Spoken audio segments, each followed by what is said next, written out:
So we haven't been totally honest with you guys about how much travel costs. Every month we share our cost of living from whatever beautiful destination we happen to be in. But every month there are actually a ton of costs that we never ever talk about. Today we're finally going to share how much full-time travel really costs. If you watch our videos, you'll know that every month we share how much it costs to live in incredible places around the world. Iconic destinations like Istanbul, Turkey. Or Split on the coast of Croatia. Sevilla in Spain. Or Florence, Italy, one of my favorites. And in those videos, we give you all the fun costs related to travel, like accommodations, entertainment, dining out. And we've heard from you that those videos are really helpful for planning your own adventures. But if you're really serious about packing your bags and traveling full-time, there are just so many more costs you need to know about. Otherwise, your budget's not going to go very far. That's right, it will not. So in today's video, we're sharing all of those other costs that we normally never talk about. So costs like storage, health insurance, medical expenses, travel gear. That's right. And the really big one, flights. Yes, and the one additional budget item that should never be overlooked, but very often is, but we're going to get to that one right at the end. But before we get into all of the details, a big hello to all you nomads and adventurers. Now, normally we're saying hello from some far-off destination like Greece or Albania, but today we're back in our hometown of Toronto. And if you're new around here, I'm Gillian and this is Stephanie. So we've been traveling the world full-time for over 2 years and sharing all of our experiences and costs as we go. When we started traveling full-time, we knew right away that we weren't going to be doing it backpack style. We weren't going to be sleeping in hostels or taking overnight buses to save a buck. Even though we're budget-minded, we aren't budget travelers, not at all. At the same time, we were quitting our jobs to take on this lifestyle. We were basically walking away from our careers, which is a pretty serious move. So it was important that we made our finances work. And of course, the bills started adding up even before we got on a plane.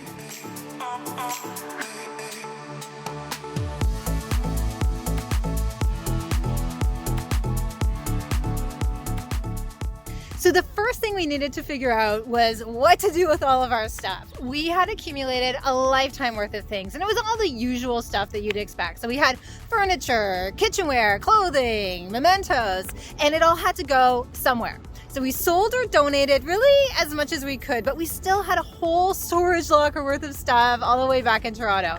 And those lockers don't come cheap. So we were spending basically $115 US a month. So that's $1,400 a year just to store our stuff. Now, the next thing we were thinking about was data for our phones. We're going on the road. How are we possibly going to stay connected? Well, we managed to find a global provider called R.LUM.R, and that basically covers us everywhere we go. And the cost has averaged just $8 US a month in total for the two of us. So this actually turned out to be the cheapest line item of our entire travel budget. But the big ticket item that we needed to figure out before we stepped even one foot on a plane: health insurance. Of course, we looked at all the major health insurance providers out there. We really took our time and read all the fine print. Well, I guess that was me, not so much Stephanie's thing. Basically, I was looking for an insurance provider that would cover us if we suddenly needed to be hospitalized wherever we were in the world.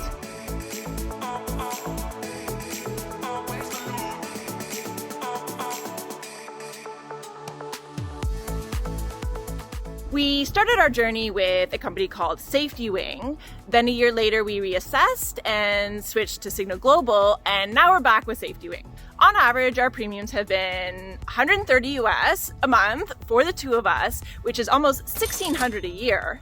Now, for the Americans in our community, when you hear this number, you're always shocked by how low it is. But since we don't plan to travel in the US, our premiums are reduced by half or even more.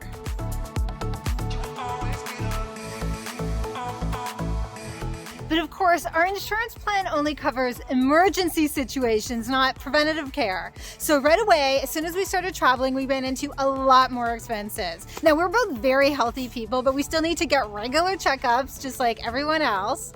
So there we were in our second destination, Lviv, Ukraine. We were busy enjoying the beautiful monuments and the architecture and the great food when my phone suddenly gave me a little reminder. It's time to see the dentist.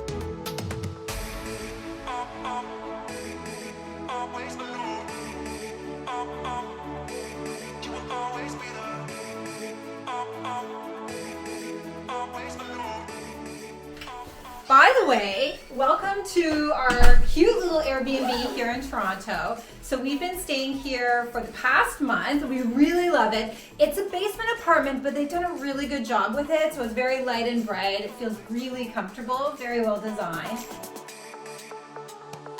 And if you're interested in the cost for our Airbnbs in general, those are the biggest ticket item in any travel budget. Well, we don't cover it at all in this video because we go into a lot of detail in our regular cost of living videos, which you should definitely check out. Anyway, back to Lviv. I used Google Maps to find an English-speaking dentist with great reviews, and actually that's a tip for you guys. That's how we find all of our medical professionals. So I got a standard cleaning, and the experience was great. It was super convenient. Since then, we've had full physicals in Croatia for just over $200.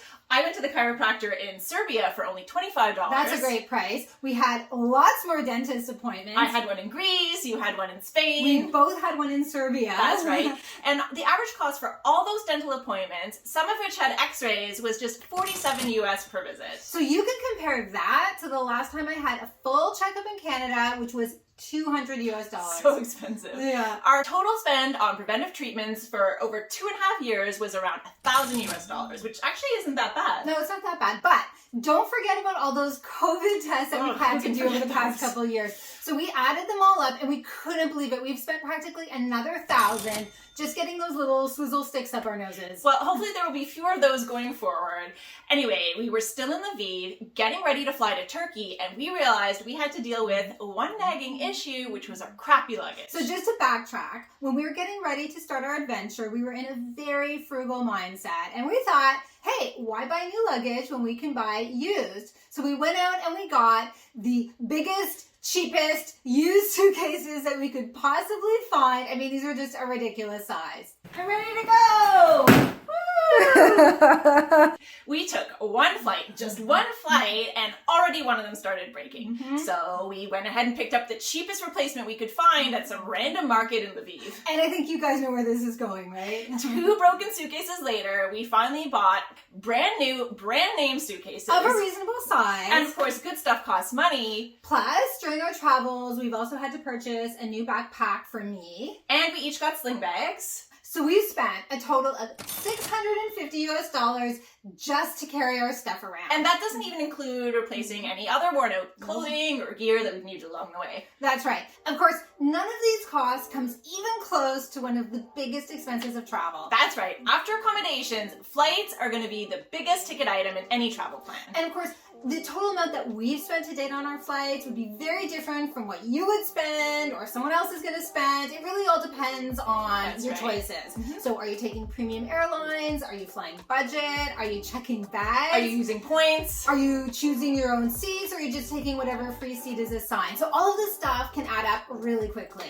But just to illustrate the point and give you a sense of what kind of costs we're talking about, we're 2 people traveling full time for over 2 years, and we've been to, let's get the order right. Okay, Poland, Ukraine, Turkey. Then Canada, Italy, back to Canada. Then Greece and Croatia. Then Turkey again, then Malta. And then back to Canada. Then Serbia, Albania, Spain. And then finally Turkey, and here back in Canada once again. All right, well that's 11 countries, some of them multiple times. So in total, all of these hops added up to... Okay, little drum roll.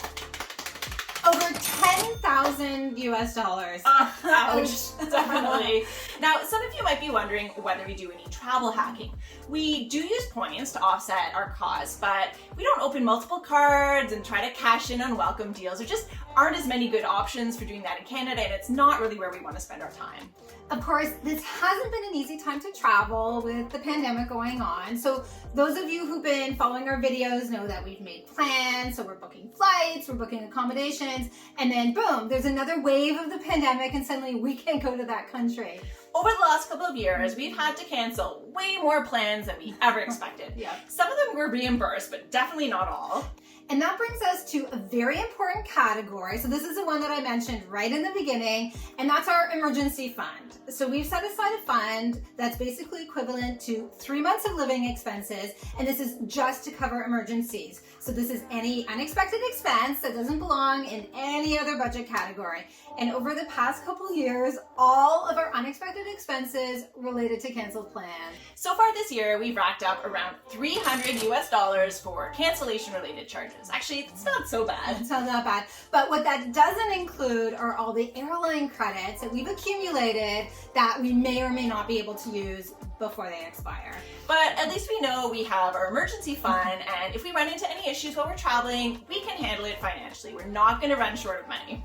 And actually, that's the biggest lesson that we can impart. So if you take absolutely nothing else from this video, just remember this one thing. If you're spending a lot on your travel plans, make sure it's refundable. And if it's not refundable, make sure it's an amount you're really comfortable to walk away from.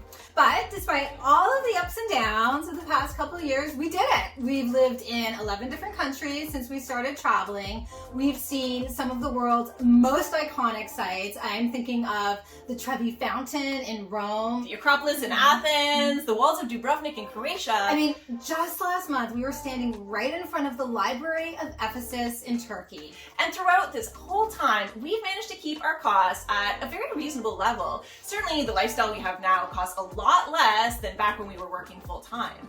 In fact, based on our spending over the past couple years, we know that we can definitely keep traveling as long as we like. In fact, if you really want to get into all the financial details, you can check out our cost of living in some of the world's top destinations. All you need to do is click on the link right here.